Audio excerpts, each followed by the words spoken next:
সম্প্রতি 59 বছর বয়সে দ্বিতীয়বার বিয়ে পিঁড়িতে বসলেন সৌরভ গাঙ্গুলির দাদা তথা সিএবি প্রেসিডেন্ট স্নেহাশিস গাঙ্গুলি। সেই নিয়ে আলোচনার ঝড় টেলিপাড়ায়। দীর্ঘদিনের প্রেমিকা অর্পিতা চ্যাটার্জিকে এদিন বিয়ে করেছেন স্নেহাশিস। অল্প কিছু প্রিয়জনের মাঝে সম্পন্ন হয়েছে তাদের বিয়ে। সেখানে হাজির হতে পারেননি সৌরভ গাঙ্গুলি এবং তার পরিবার। দেখা যায়নি স্নেহাশিস গাঙ্গুলির মেয়েকেও। এদিকে সামাজিক মাধ্যমে একের পর এক স্টোরি শেয়ার করেছেন স্নেহাশিস গাঙ্গুলির প্রথম স্ত্রী মোম গাঙ্গুলি, যিনি পেশায় একজন নৃত্যশিল্পী। এদিন সমাজ মাধ্যমে একটি পোস্টে তিনি লেখেন, একজন ভালো বাবা কখনোই তার সন্তানের মায়ের সাথে খারাপ ব্যবহার করে না, ব্যাস শেষ কথা।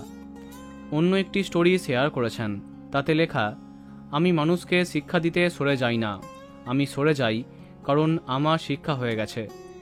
আমি তোমাকে ছাড়া জীবনের সঙ্গে মানিয়ে নিতে পারবো। এরপর আরও একটি স্টোরি শেয়ার করেছেন, সেখানে লেখা আছে, একজন পুরুষ মানুষের সবথেকে বড় ভুল হলো এমন একজন নারীকে ঠকানো যে তার জন্য সবার সাথে লড়াই করেছে, পাশে দাঁড়িয়েছে, যখন সে সবথেকে খারাপ সময়ের মধ্য দিয়ে যাচ্ছিল। জানা যায় গত বছরেই নির্যাতন এবং হেনস্থার অভিযোগে তাদের মিউচুয়াল ডিভোর্স হয়ে যায়। এরপরে খোরপোশ বাবদ ফ্ল্যাট এবং টাকা পাবার কথাও সামনে আসে। যাই হোক, আগামী 7ই আগস্ট স্নেহাশিস এবং অর্পিতার রিসেপশন। শোনা যাচ্ছে ওই দিন দেখা যাবে সবার প্রিয় সৌরভ ডোনাকে। তো বন্ধুরা, এখন তোমার কি মন্তব্য কমেন্টে জানাতে পারো।